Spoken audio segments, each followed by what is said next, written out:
하나님이시라. 나를 이리로 보낸 이는 하나님이시라 라는 말씀의 제목을 가지고 하나님의 말씀을 상고합니다. 제가 지금 3주째 하나님의 섭리, 하나님의 주권, 하나님의 통치, 하나님의 역사하심 이런 주제하에 말씀을 전하고 있어요.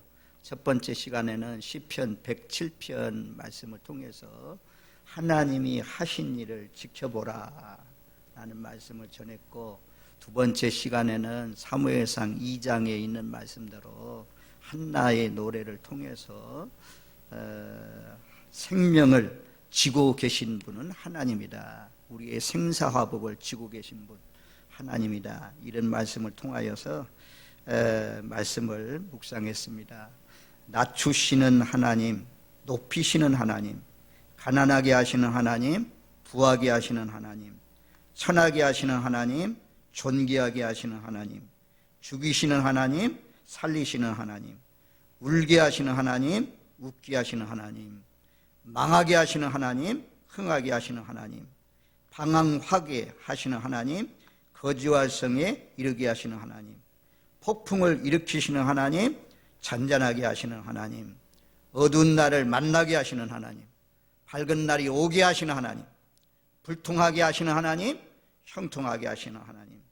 이 모든 일들이 두 가지를 하나님께서 병행하게 하십니다. 전도서 7장 14절 말씀에 보니까 형통한 날에는 기뻐하고 공고한 날에는 되돌아보라. 형통한 날에는 기뻐하고 공고한 날에는 되돌아보라. 하나님이 이 두 가지 일을 병행하게 하사 우리로 하여금 장래일을 알지 못하게 하셨다, 그렇게 말씀해요. 야고보서 5장 말씀에도 보면 너희 중에 고난 당하는 자가 있느냐? 기도할 것이고 너희 중에 즐거워하는 자가 있느냐? 찬송을 통해서 하나님 앞에 영광 돌리라, 그렇게 말씀해요. 시편 75편 6절 7절 말씀, 시편 75편 6절 7절, 이 말씀은 참 좋은 말씀이에요. 6절 7절 말씀 우리 한번 제가 찾아온 말씀 보겠습니다.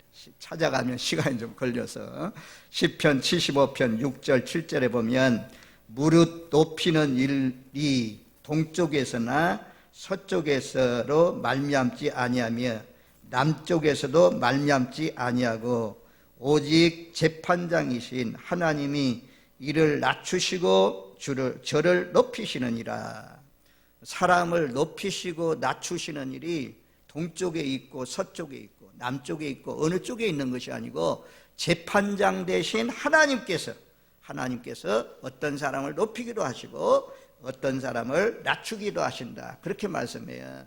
그래서 우리가 이 낮아지고 울게 만들어지고 불통해지고 질병이 찾아오고 천해지고 부유한 사람이 공핍한 사람이 되고 품팔이 하는 사람이 되고, 이 모든 것은 하나님의 뜻을 저버릴 때, 하나님의 율례와 법도를 따르지 않을 때, 불순종할 때 이런 처절한 낮아지는 그런 일들이 임한다는 것입니다.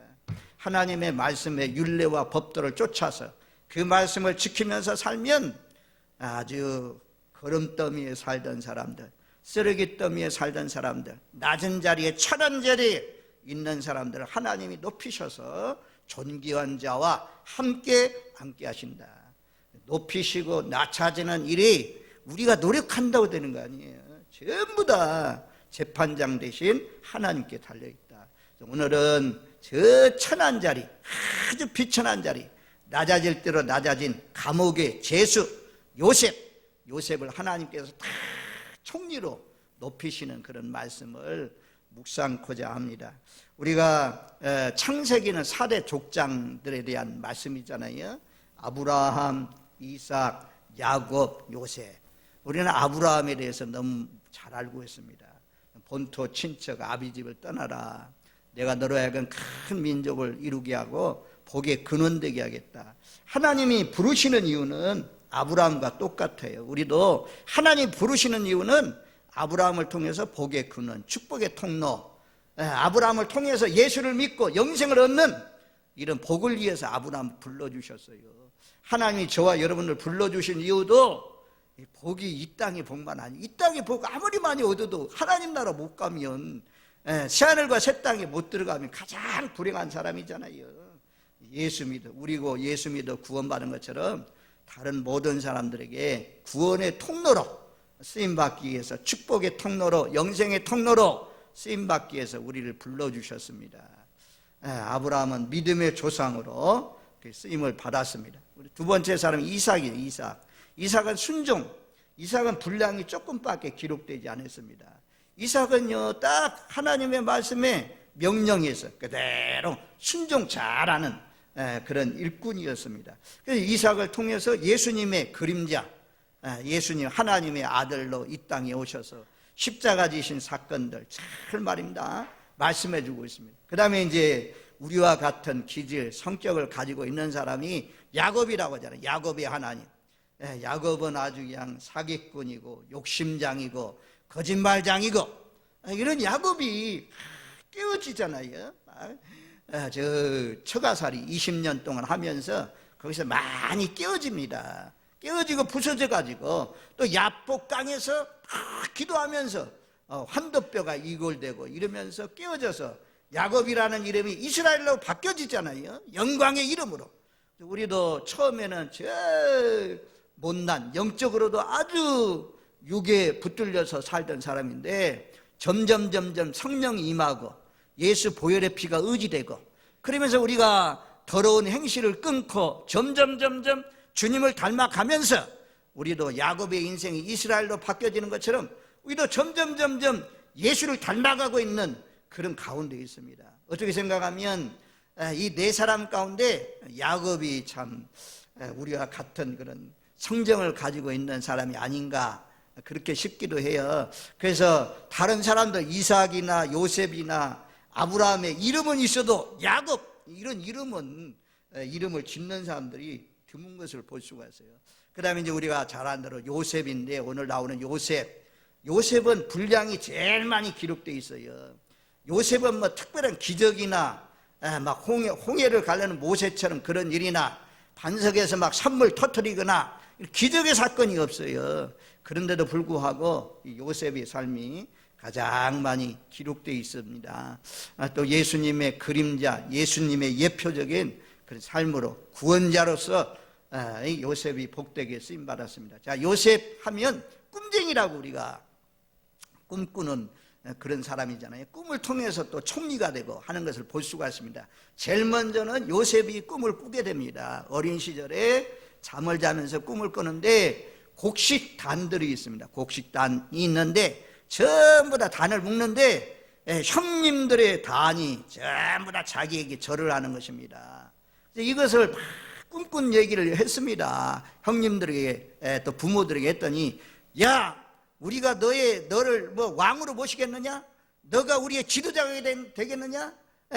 너에게 우리가 절하겠느냐?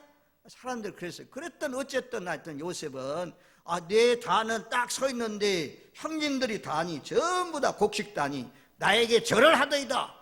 이랬어요. 계속 말해요. 또 꿈을 꾸었는데 이번에는 해와 달이 있고 11별이 있는데 전부 다 자기를 향해서 절을 하는 것입니다. 이제는 아버지 어머니까지 절한다는 것입니다.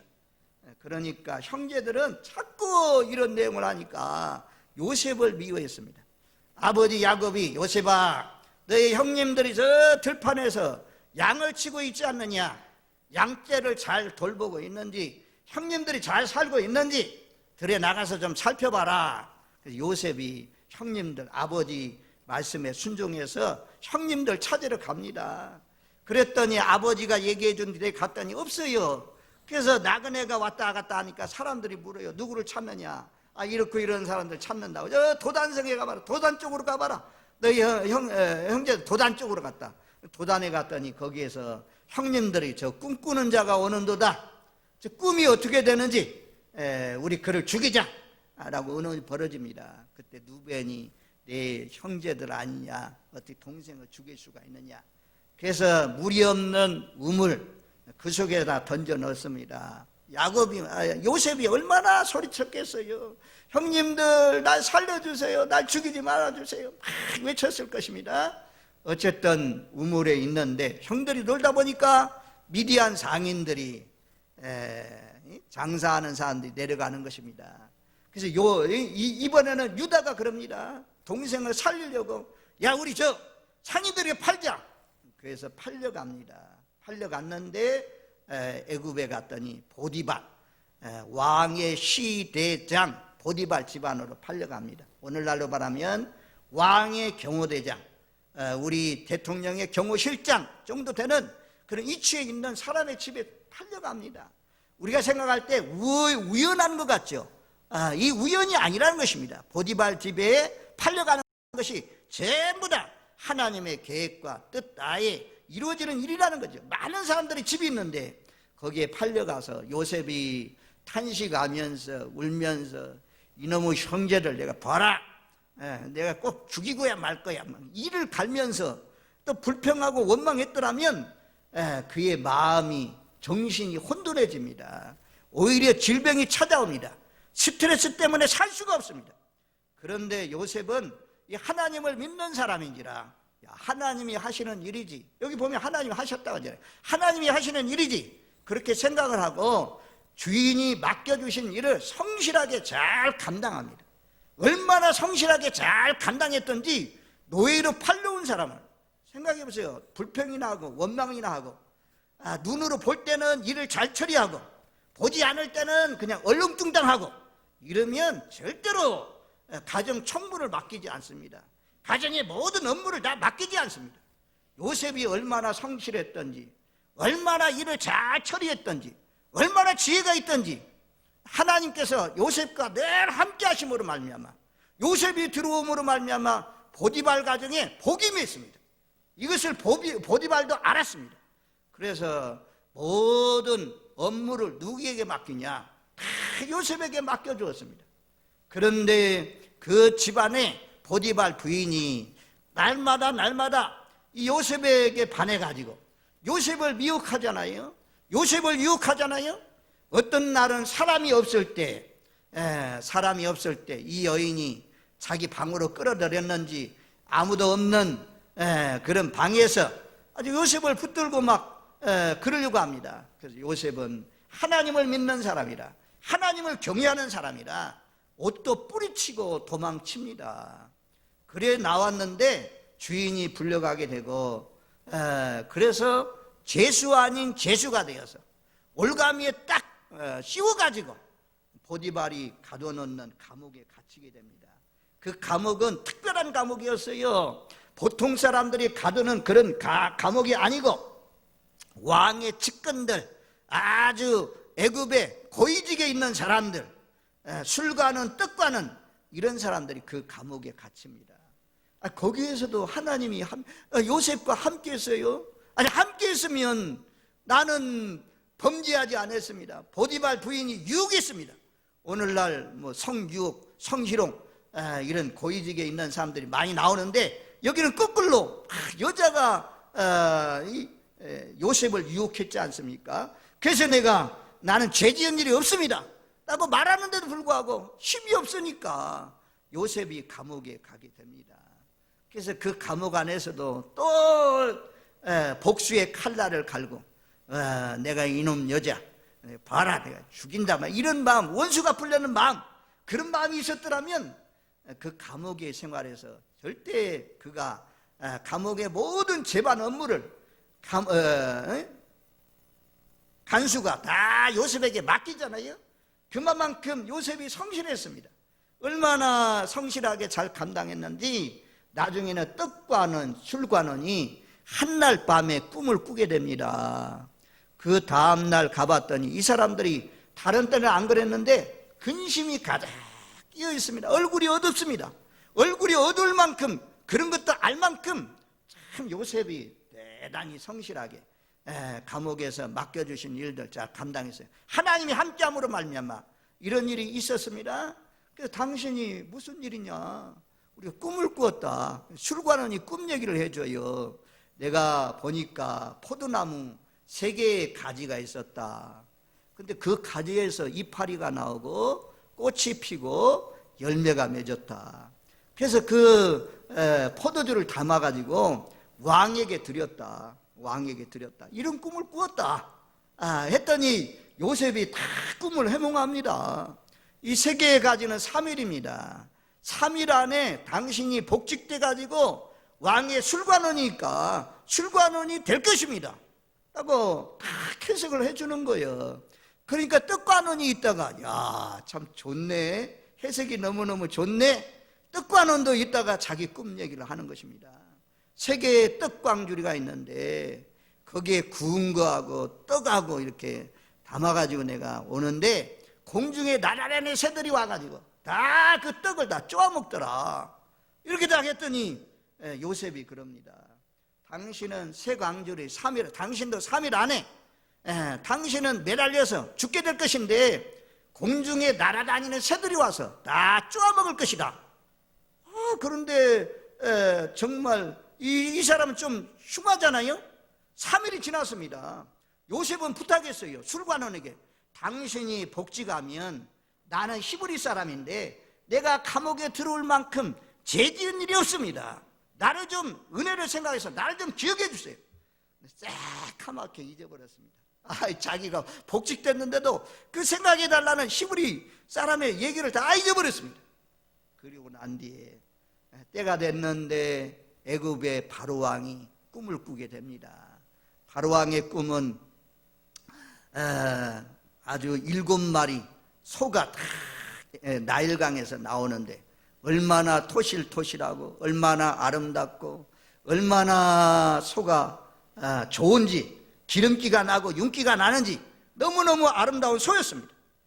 그런데 얼마 있다가 또 나일강에서 소가 올라오는데 이번에는 소가 빼쩍 마른 소입니다. 얼마나 흉측해서 바라볼 수 없는 그런 소입니다. 그런데 이 소가 나중에 올라온 7마리 소가 앞에 올라온 그 토실토실한 소를 다 삼켜버립니다. 이거 오늘날 우리가 잘 알고 있는 꿈이지만 이런 꿈을 꾼다면 어찌 잊어버릴 수가 있겠습니까?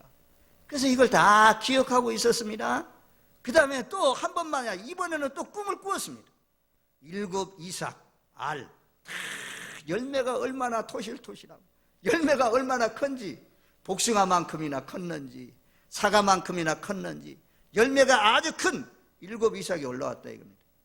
그런데 조금 있으니까 또 쭉정이 같은 7 이삭이 올라오더니 다 앞에 있는 토실토실한 7 이삭을 다 삼켜 먹었습니다. 그래서 이런 꿈을 꾸고 바로가 번민하면서 고민하면서 근심하면서 걱정하면서 애굽의 실사들, 박사들, 현자들 다 불러 모았습니다. 그리고는 자기 꿈 내용을 알려주었습니다. 그런데 아무도 이 꿈을 해몽하지 못하는 것입니다. 그때서야 이 술관원이 왕 앞에 와가지고 그러면 왕이여, 내가 전날에 감옥에 가두었을 때 하면서 자기 꿈 얘기를 해요. 그래서 한 사람은 그가 꿈 해몽한 대로 달려서 죽고 난 이렇게 복직되어서 왕 앞에 술관원이 되었습니다. 저 감옥 안에 꿈 잘 해몽하는 사람이 있습니다. 그 사람 불러내라. 그래서 때가 되매, 하나님의 때가 되매, 그 누가 평생을 감옥 안에 살 줄 알았는데, 그런데 하나님이 기억하시고 훈련하시고 연단하시고 하나님의 말씀을 이룰 때가 되니까 하나님께서 바로로 하여금 꿈꾸게 하시고 바로에게 꿈을 꾸게 하시고 그리고 그 꿈에서 해몽 아무도 못하게 하시고 요셉이 불려나가게 됩니다. 요셉이 너는 얘기를 들으니까 꿈을 잘 해몽한다더라, 너는 능히 꿈을 해몽한다더라 이랬더니 요셉이 뭐라고 합니까? 예, 맞습니다. 내가 꿈을 잘 해몽합니다. 왕이여 말해두세요. 나가면서 말하지 않습니다. 왕이여, 이 꿈 해몽은 하나님이 하시는 것입니다. 하나님께서 왕에게 평안한 대답을 하실 것입니다. 이렇게 딱 하나님을 드러내요. 언제나 요셉은 하나님을 드러냅니다. 생각해 보세요. 17세 소년이 될 때까지 17세 될 때까지 자기 아버지와 함께 살면서 신앙 교육을 배운 거죠. 그 이후에는 이제 혼자 떨어져 갔잖아요. 청소년 때, 고등학교 때 1학년 정도 되는 그런 나이에 떨어져서 갔습니다. 그런데도 불구하고 믿음을 포기하지 않고, 아무도 하나님 믿는 사람 없을 텐데 그 속에서도 하나님을 믿으며 하나님을 기억하며 하나님 존전 앞에서 살았다고 고백하지 않습니까? 그래서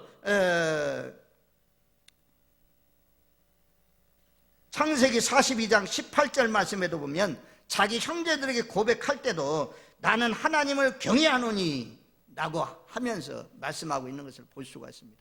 어쨌든 이 꿈 해몽도 내가 하는 거 아닙니다. 하나님이 알려주셔서 왕에게 평안한 대답을 하실 것입니다 나가면서 해몽을 합니다. 얼마나 합당한지 보세요. 7마리 소, 또 7마리 빼짝 마른 소, 이것은 7년을 말합니다. 왕이여 7 이삭, 7 또 삐쩍 말한 이삭, 이것도 7년을 말합니다. 2번 겹쳐 꾼 것은 왕의 일이 하나님께서 결정하신 확실한 일입니다. 그러면서 7년 동안 풍년이 될 것입니다. 지금까지 없었던 큰 좋은 풍년이 계속될 것입니다. 그 다음에 풍년을 다 잊어버릴 만큼의 기근이, 흉년이 올 것입니다. 그러니 왕이여 지혜로운 사람, 명철한 사람, 청명한 사람을 선택해서 풍년의 때에 곡식을 저장하고 흉년의 때에 나눠주면서 나라를 다스리게 하소서, 이렇게 딱 해몽을 했어요. 그랬더니 그 주변에 있는 신하들까지 다 그 내용을 들었잖아요. 아니 오늘날도 들어도 얼마나 합당한 꿈 내용입니까? 다니엘도 포로의 주제에 어떻게 바벨론 나라의 총리가 될 수가 있습니까? 다니엘도 느부갓네살 왕으로 하여금 그 신상 꿈, 오늘날도 보세요. 신상, 머리는 정금이고 가슴과 팔은 은이고 배와 넓적 다리는 동이고 뭐 이런, 종아리는 철이고 발가락 얼마는 철이고 얼마는 진흙이고, 이런 흉측한 형상 꾼 것 아무도 해몽하지 못했잖아요. 하나님이 다니엘로 하여금 총리 되게 하려고, 하나님이 하나님을 그 바벨론 나라에 전하라고 하나님께서 높여주셨습니다. 그런 것처럼 이 요셉도 하나님 그 꿈 해몽을 하니까 전부 다 반대하는 사람이 없다 이거야. 틀렸습니다 왕이여, 저건 잘못된 해석입니다, 이런 사람이 없어요. 전부 다 맞습니다. 그러면서 특별히 바로가 뭐라고 말씀하냐, 요셉은 하나님의 신들이 영이 있는 사람입니다. 이 같은 지혜로운 사람이 어디 있습니까? 이 지혜로운 사람, 청명한 사람을 총리로 세우세요. 그래서 이 바벨론 나라의 어른으로, 자기 집안의 어른, 아버지로, 바로의 아버지로, 바로 모든 상담하고 바로를 도와주는 그런 말입니다. 스승으로 요셉을 모시게 되는 것입니다. 그래서 요셉이 다스리고 있는 그런 때에 이제 총리가 되어 있는 줄도 모르고 온 세상에 흉년이 임해가지고 가나안 땅에 살고 있는 요셉의 형님들도, 야곱의 아들들도 양식을 구하러 오게 됩니다. 딱 보니까 자기 형님 거 다 알잖아요. 근데 금방 요셉은 내가 당신의 동생 요셉입니다, 당신이 판 요셉입니다, 이렇게 발표하지 않습니다. 형들이 얼마나 변화됐는지, 얼마나 이 동생을 사랑하고 있는지, 이런 것을 확인하고 싶었어요. 그래서 전부 다 확인합니다. 나중에는 그 동생을 데리고 계획해가지고 동생 데리고 온 자루에다가 이 은잔을 집어넣잖아요. 그 사람은 붙들려서 내가 종으로 삼겠다 이랬습니다. 가다가 풀어봤더니, 자루를 풀어봤더니 은잔이 누구에서 나왔냐? 베냐민 자루에서 나왔어요. 근데 베냐민 안 데리고 가면 큰일 났습니다. 이거 자기 아버지, 연세 많은 아버지가 죽게 생겼습니다. 그래서 유다가 요셉에게 그러잖아요. 이 베냐민을 데리고 가지 않고 내가 여기서 종으로 있겠습니다. 베냐민은 돌려보내야 됩니다.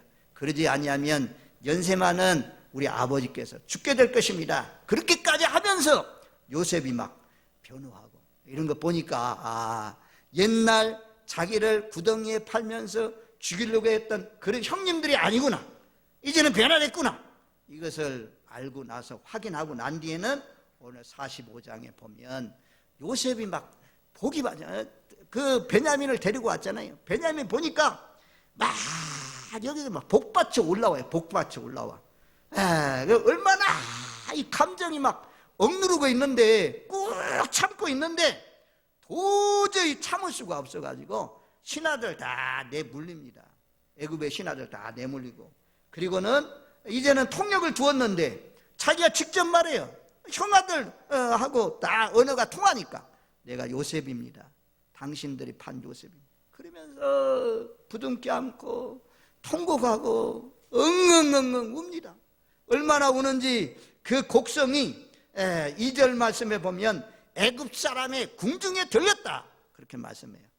아니 얼마나 헛구덩이 속에 던져졌다가 또 감옥 속에 던져졌다가, 애굽의 총리, 감옥에 있으면서 만나면 별 볼 일 없을 텐데 총리가 되어서 자기가 얼마든지 도와줄 수 있는 그런 위치에 있으면서 이 형님들 만나요. 얼마나 좋은지. 그래서 막 방성되고 갑니다. 그 소리가 얼마나 크게 우는지. 우리가 울음도 그렇더라고요. 한번 울음보가 터지면 막 참을 수 없잖아요. 남자들도 어깨를 막 덜썩덜썩 하면서 울잖아요. 그러니까 그동안 있었던 어려운 일, 슬픈 일 여러 가지 생각하면서 막 울어댑니다. 막 울어대. 그랬더니 그 소리가 궁중에까지 들렸다. 그러면서 이제 이거 지금 형님들은 어리둥절하잖아요. 어리둥절하잖아. 요셉이 죽은 줄만 알았는데, 총으로 팔려간 줄만 알았는데, 총으로 팔려간 요셉이 총리가 되었다니, 우리 앞에 있다니. 요셉이 꿈이 이루어진 거죠. 그러면서 요셉은 형님들 나를 여기에 팔았으므로 근심하지 마세요. 걱정하지 마세요. 한탄하지 마세요. 그러면서 5절 말씀에 그렇게 말씀해요. 하나님이 생명을 구원하시려고 나를 당신들보다 먼저 보내셨나이다. 형님들 왜 나를 팔았어? 형님들 감옥에 쳐넣어라. 이렇게 할 수 있는 이치에 있잖아요. 첫 마디가 형님들이 나를 이렇게 판 것이 아니라 하나님이 나를 보내서 이곳에 왔다. 그리고 그동안 들었을 거 아닙니까? 아브라함의 그 믿음의 조상 그 내용이 이삭의 그것이 야곱에게 쭉 내려오면서 앞으로 장차 이 애굽으로 내려가게 될 것이다. 이런 가족에 내려오는 구전된 신앙, 그걸 다 들었을 텐데 그것을 판단하면서 요셉이 지금 말씀하는 거죠. 하나님이 나를 애굽에 먼저 보낸 이유는 당신들의 생명을 구원하려고, 야곱의 자녀들의 생명을 구원하려고 하나님이 나를 보냈습니다. 하나님의 섭리를 깨닫는 거죠. 사람이 한 것 같지만 사람이 한 것도 아니고 하나님이 하셨습니다. 우리가 그래서 저는요, 이런 말씀을 보면서 나를 미워하고 대적하고 어려운 일이 있고 이런 일들이 전부 다 하나님 허락하에 이루어지는 일이에요. 하나님 허락하에. 그런 거 생각하니까 그렇구나. 그러면서 정말 하나님이 하시는 일이 참 놀랍죠. 사람 만나는 것, 이 만남의 복, 이런 것들 참 다 사람 만남을 통해서 축복이 이루어지는 것을 우리가 볼 수가 있습니다. 어쨌든 나를 이곳에 보낸 일은 당신들이 보낸 거 아니다. 인간적으로 풀면 분명히 하신 일은 요셉의 형님들이 했지만, 그런데 요셉은 하나님이 하신 일로 그렇게 해석을 합니다. 그리고 7절 말씀에도 보면 하나님이 큰 구원을, 당신들의 생명을 보존하고 당신들의 후손을 세상에 두시려고 나를 당신들보다 먼저 보내셨나이다. 생명 구원하려고 하나님이 나를 먼저 보내셨다. 우리가 이제 요셉과 같은 사명이 다 있습니다. 여러분들 가족 중에서 제일 먼저 불렀다면 여러분들 통해서 여러분들의 가족의 식구들 다 살려내기를 원하십니다. 이것이 하나님의 뜻이에요. 먼저 구원하시는 이유, 구원자의 책임이 있습니다. 여러분들만 하나님 나라 좋은 데 가려고 하지 마십시오. 불철주야 우리가 계속해서 끊임없이 하나님 앞에 기도하면서 줌 넘어질 때까지 해야 할 일이 무엇이냐? 우리 형제들, 가족들, 부모들, 자녀들 다 예수 믿게 하는 일입니다. 요셉이 얼마나 훌륭해요. 자기 가정의 식구들 다 생명 구원하려고 하나님이 나를 보내셨다. 요셉이 창고 쌓아놓았던, 바닷가에 모래같이 많이 쌓아놓았던 그 창고 활짝 열어가지고 다 나눠주잖아요. 다 흩어주잖아요. 그래서 요셉은 생명을 살리는 사람으로 쓰임받았다는 거죠. 하나님이 애굽에 먼저 보낸 이유는 자기 형제들, 친척들, 가족들, 조카들 뿐만 아니라 애굽에 있는 사람들까지도 생명을 구원하기 위해서 하나님이 나를 보냈다, 그렇게 말씀해요. 여러분들을 이 땅에 보내신 이유는 생명 구원하라고 보냈습니다. 예수님의 예표잖아요. 요셉이 하나님이 하늘 보자, 그 좋은 아버지 집 거기를 떠나서 예수님을 이 낮고 낮은 땅에 보내신 이유가 무엇입니까? 생명 구원하기 위해서 예수님이 이 땅에 오셨다라고 말씀하잖아요. 요셉이 창고를 열어서 곡식을 풀어서 나눠준 것처럼 우리 요한복음 6장에 예수님은 무엇이라고 합니까? 내 몸은 생명의 떡이다, 참된 음료로다, 내 피는 참된 음료로다, 나가면서 내 떡을 먹고 내 피를 마신 자가 영생을 얻는다 라고 말씀하잖아요. 저와 여러분들도 남은 생에는 하여튼 한 명이라도 더 모시고 하나님 나라에 들어가는 것, 여기에 목표를 두세요. 나도 들어갈 뿐만 아니라 나도 들어가서 상을 받아야 되고 칭찬을 받아야 되고, 그날에 그냥 내가 너 도무지 모른다, 주의 이름으로 귀신도 쫓아내고 주의 이름으로 권능도 행하고 주의 이름으로 능력을 행했습니다, 아니다, 나는 너 도무지 알지 못한다, 밖에 쫓겨나서 이를 갈며 슬피 우는 사람 있으면 안 되잖아요.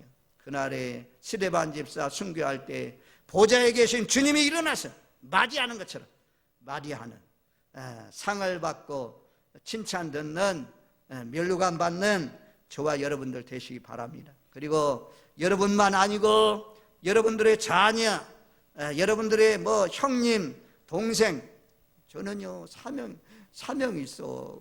우리 가족들이 아직도 안 믿어. 안 믿는 사람 많잖아. 부모들은 그래도 믿어서 참 감사한데 우리 가족들은 안 믿어요. 형님도 안 믿고 누나도 안 믿고 동생들도 안 믿고 그런 가운데 있어요. 그래서 늘 기도하면서 어떻게 하면 요셉처럼 생명을 구원할 수 있습니까? 방법을 갈려주세요, 일러주세요, 구원해주세요, 구원자라도 보내서 그 사람들 구원받게 해주세요. 그러니까 몇 사람은 돌아왔는데 아직도 반도 못 돌아왔어요. 어쨌든 저와 여러분들의 사명도 하나님이 여러분들을 먼저 불러낸 이유, 먼저 하나님 섬기게 한 이유, 책임이 있단 말입니다. 책임이 있어요. 책임감 가지고 다 믿으면 할렐루야지만 다 믿는 사람은 다른 사람도 구원해 돼야겠죠. 어쨌든 이 요셉을 통해서 당신들의 후손뿐만 아니라 세상의 많은 사람을 건져내려고 하나님이 보내셨다, 그렇게 말씀합니다. 또 8절에도 보면 나를 이리로 보낸 이는 당신들이 아니요 하나님이시라. 하나님이 나를 바로에게 아버지로 삼으시고 그 온 집의 주로 삼으시며 애굽 온 땅의 통치자로 삼으셨나이다. 하나님 아니면 어떻게 바로의 아버지가 돼요? 온 땅의 통치자가 될 수가 있습니까? 야, 요셉 보세요. 하나님이 하셨습니다. 하나님이 해주셨습니다. 하나님이 높여주셨습니다. 하나님께 막 영광 돌리잖아요. 우리도 참, 저도 목사 됐으면 할렐루야지 뭐. 가난하든 부하든 어쨌든 구원받은 것, 영생 복음 전하는 것 얼마나 감사해요. 하나님 앞에 요한계시록 끝장 부분에 가니까 20장 21장 보니까 전부 다 이 거짓말하는 사람, 음행죄, 우상 섬기는 사람, 이런 사람들, 거듭나지 못한 사람, 불신자들, 이런 사람 전부 다 유황불못에 던져진다. 성 밖에 쫓아낸다. 그런데 하나님 믿는 사람은 거룩한 도성 예루살렘, 찬란한 영광이 가득한, 햇빛과 달이 필요 없고 하나님이 영원히 주님이 빛이 되시는, 밤도 없고 대문도 없는 그 하나님의 나라 들어가게 된다. 거듭나고 예수를 잘 믿으면 생명책에 기록된 사람은 들어간다. 그래서 우리 모두 다 우리 진라교회 오늘 나오신 저와 여러분들 한 사람도 지는 자가 되면 못 들어가는데 이기는 자가 되어서 모두 다 그 나라에 들어가시는 복된 삶이 되시길 바랍니다. 거기를 목표를 놓고 사람들 구원을 위해서 달려가면, 더 하나님 나라 확장을 위해서 달려가면 하나님께서 높여주셔요. 하나님께서 하나님이 요셉을 높이신 것처럼 감옥 안에서 총리가 되는 거, 이 기적이잖아요. 하나님이 높이셔요. 그래서 여러분들 가정도 낮아지는, 점점 못해지는 점점 올라가는 사울의 가정이 되지 마시고 다윗처럼 점점 성장하고 부해지고 강해지고 튼튼해지고 점점 좋아지고 형통해지는, 그럴 때마다 하나님이 해주셨습니다. 하나님의 은혜입니다. 하나님께 영광 돌리면서 하나님의 주권을 인정하고 사시는 저와 여러분들 되시기를 주님의 이름으로 축원드립니다. 아멘. 고마우신 하나님 감사합니다. 우리도 어둠 속에 갇혀서 이리저리 방황하면서 천하